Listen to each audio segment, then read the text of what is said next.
ತರಕಾರಿ ಯಾವುದೇ ಇರಬಹುದು, ಈ ಕ್ರಮದಲ್ಲಿ ಪಲ್ಯ ಮಾಡ್ಕೊಳ್ಳಿ. ತುಂಬಾ ರುಚಿಯಾಗಿರುತ್ತೆ, ಅಷ್ಟೇ ಬೇಗ ಕೂಡ ಪಲ್ಯ ಮಾಡಬಹುದು.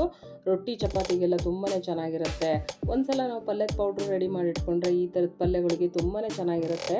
ಇವತ್ತು ನಾನು ಹೋಳು ಬದನೆಕಾಯಿನ ಪಲ್ಯ ಮಾಡಿದ್ದೀನಿ ಪಲ್ಯದ ಪೌಡ್ರ್ ಹಾಕಿ. ತುಂಬಾ ರುಚಿಯಾಗಿತ್ತು, ಅಷ್ಟೇ ಸಿಂಪಲ್ ಕೂಡ ಇದೆ.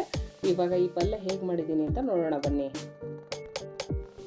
ಇವಾಗ ಈ ಪಲ್ಯ ಮಾಡೋದಕ್ಕೆ ಬದನೆಕಾಯಿ ಜೊತೆಯಲ್ಲಿ ಬೇರೆ ಪದಾರ್ಥಗಳನ್ನು ಸಹ ರೆಡಿ ಮಾಡಿ ಇಟ್ಕೊಂಡಿದ್ದೀನಿ. ಮೊದಲಿಗೆ ನಾವು ಒಂದು ಮಿಕ್ಸಿ ಜಾರಿಗೆ 1 ಬಟ್ಲಷ್ಟು ತೆಂಗಿನಕಾಯಿ, ಖಾರಕ್ಕೆ ಎಷ್ಟು ಬೇಕೋ ಅಷ್ಟು ಹಸಿಮೆಣಸಿನಕಾಯಿ, 1 ಹಿಡಿಯಷ್ಟು ಕೊತ್ತಂಬರಿ ಸೊಪ್ಪು ಇಷ್ಟನ್ನು ನೀರು ಹಾಕದೆ ತರಿಯಾಗಿ ರುಬ್ಬಿಟ್ಕೋಬೇಕು. ನಂತರ ಒಂದು ಬಾಣಲೆ ಬಿಸಿ ಇಟ್ಟು 1 2 3 ಟೇಬಲ್ ಸ್ಪೂನ್ ಅಷ್ಟು ಎಣ್ಣೆ ಹಾಕಿ, ಎಣ್ಣೆ ಎಲ್ಲ ಚೆನ್ನಾಗಿ ಕಾದ ನಂತರ ಸ್ವಲ್ಪ ಸಾಸಿವೆ, ಸ್ವಲ್ಪ ಜೀರಿಗೆ, 4 ಹೆಸರುಗಳಷ್ಟು ಕುಟ್ಟಿರೋ ಅಂತಹ ಬೆಳ್ಳುಳ್ಳಿ, ಇದರ ಜೊತೆಯಲ್ಲಿ 1 ಗಡ್ಡೆಯಷ್ಟು ಸಣ್ಣ ಹೆಚ್ಚಿದಂತಹ ಈರುಳ್ಳಿ, 1 ಕಡ್ಡಿಯಷ್ಟು ಕರಿಬೇವು ಇಷ್ಟನ್ನು ಹಾಕಿ ಚೆನ್ನಾಗಿ ಫ್ರೈ ಮಾಡ್ಕೋಬೇಕು. ಈರುಳ್ಳಿ ಎಲ್ಲ ಚೆನ್ನಾಗಿ ಫ್ರೈ ಆದ ನಂತರ ರುಬ್ಬಿಟ್ಕೊಂಡಂತಹ ಮಿಶ್ರಣನ ಒಗ್ಗರಣೆಗೆ ಸೇರಿಸಿ ಒಂದು ಮೀಡಿಯಂ ಫ್ಲೇಮಲ್ಲಿ ಚೆನ್ನಾಗಿ ಫ್ರೈ ಮಾಡ್ಕೋಬೇಕು. ಹಸಿಮೆಣಸಿನಕಾಯಿನ ಘಾಟ್ ಹೋಗೋ ತನಕ ಫ್ರೈ ಮಾಡಿಕೊಂಡ್ರೆ ಸಾಕಾಗುತ್ತೆ. ನಂತರ ನಾವು ಹೆಚ್ಚಿಟ್ಕೊಂಡಂತಹ ಬದನೆಕಾಯಿನ ಹೋಳುಗಳನ್ನು ಹಾಕಿ ಅದ್ರ ಜೊತೆಯಲ್ಲಿ ಸಣ್ಣ ಹೆಚ್ಚಿದಂತಹ 1 ಟೊಮೆಟೊನೂ ಕೂಡ ಹಾಕಿ ಒಗ್ಗರಣೆಯಲ್ಲಿ 1-2 ನಿಮಿಷಗಳ ಕಾಲನ ಚೆನ್ನಾಗಿ ಫ್ರೈ ಮಾಡ್ಕೋಬೇಕು. ಒಗ್ಗರಣೆಯಲ್ಲಿ ಈ ಥರ ಫ್ರೈ ಮಾಡ್ಕೊಳ್ಳೋದ್ರಿಂದ ಬದನೆಕಾಯಿ ತುಂಬ ಮೆತ್ತಗೆ ಬೇಯಲ್ಲ, ಸ್ವಲ್ಪ ಕ್ರಂಚಿನೆಸ್ ಥರ ಇರುತ್ತೆ. ಜೊತೆಯಲ್ಲಿ ಉಪ್ಪು ಹುಳಿ ಖಾರನೂ ಹಿಡಿಯುತ್ತೆ, ಬೇಗ ಕೂಡ ಬೇಯುತ್ತೆ.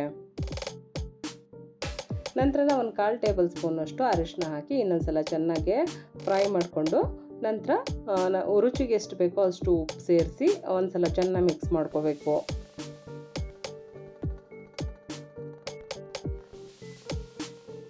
ನಂತರ ರುಚಿಗೆ ತಕ್ಕಷ್ಟು ಹುಣಸೆ ಹುಳಿ ಹಾಕಬೇಕು. ಟೊಮೊಟೊ ಹಾಕಿದ್ರು ಕೂಡ ಹುಣಸೆ ಹುಳಿ ಹಾಕೋದ್ರಿಂದ ಪಲ್ಯಕ್ಕೆ ಒಂದು ಒಳ್ಳೆ ಟೇಸ್ಟ್ ಬರುತ್ತೆ. ನಂತರ ನಮಗೆ ಗ್ರೇವಿ ಎಷ್ಟು ಬೇಕೋ ಅಷ್ಟು ಮಾತ್ರ ನೀರು ಸೇರಿಸ್ಬೇಕು. ತುಂಬ ನೀರೆಲ್ಲ ಸೇರ್ಸೋಕ್ಕೆ ಹೋಗಬಾರ್ದು. ನೋಡಿಕೊಂಡು ಗ್ರೇವಿ ನಮಗೆ ಯಾವ ಕನ್ಸಿಸ್ಟೆನ್ಸಿಯಲ್ಲಿ ಬೇಕೋ ಅಷ್ಟು ಮಾತ್ರ ನೀರು ಸೇರಿಸಿದ್ರೆ ಸಾಕಾಗುತ್ತೆ. ನಂತರ ನಾವು ಒಂದು ತಟ್ಟೆ ಮುಚ್ಚಿ 1 2 3 ನಿಮಿಷಗಳ ಕಾಲನ ಬದನೆಕಾಯಿನ ಚೆನ್ನಾಗಿ ಬೇಯಿಸ್ಕೋಬೇಕು.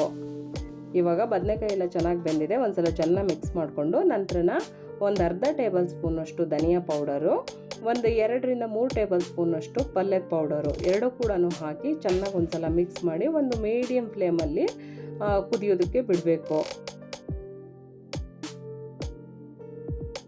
ಕೊನೆಯಲ್ಲಿ ರುಚಿಗೆ ಸ್ವಲ್ಪನೇ ಬೆಲ್ಲ ಹಾಕಿ ಒಂದ್ಸಲ ಚೆನ್ನಾಗಿ ಮಿಕ್ಸ್ ಮಾಡಿ ಒಂದು ತಟ್ಟೆ ಮುಚ್ಚಿ 1-2 ನಿಮಿಷಗಳ ಕಾಲನ ಒಂದು ಮೀಡಿಯಂ ಫ್ಲೇಮಲ್ಲಿ ಕುದಿಸ್ಕೊಂಡ್ರೆ ಒಂದು ರುಚಿಯಾಗಿರುವಂತಹ ಬದನೆಕಾಯಿನ ಹೋಳುಗಾಯಿ ಪಲ್ಯ ರೆಡಿ ಆಗುತ್ತೆ.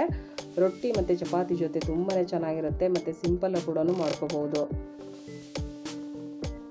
ಸಾಂಬಾರ್ ಪೌಡರ್ ಇಲ್ಲ ಅಂತನೋರು ಈ ಥರ ಧನಿಯಾ ಪುಡಿ ಮತ್ತು ಪಲ್ಯದ ಪುಡಿ ಹಾಕಿ ಮಾಡಿದರೆ ತುಂಬಾ ರುಚಿಯಾಗಿರುತ್ತೆ. ಯಾವುದೇ ತರಕಾರಿ ಹಾಕಿ ಮಾಡಿದರೂ ಕೂಡ ಚೆನ್ನಾಗಿರುತ್ತೆ.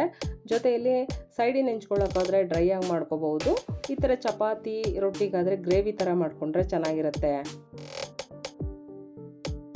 ಬಿಸಿ ಬಿಸಿಯಾಗಿರುವಂತಹ ಬದನೆಕಾಯಿನ ಹೋಳುಗಾಯಿ ಪಲ್ಯ ರೆಡಿಯಾಗಿದೆ. ಚಪಾತಿ ರೊಟ್ಟಿ ಯಾವ್ದು ಬೇಕಾದರೂ ಕೂಡ ಮಾಡ್ಕೊಂಡು ತಿನ್ಬಹುದು. ತುಂಬಾ ಚೆನ್ನಾಗಿರುತ್ತೆ.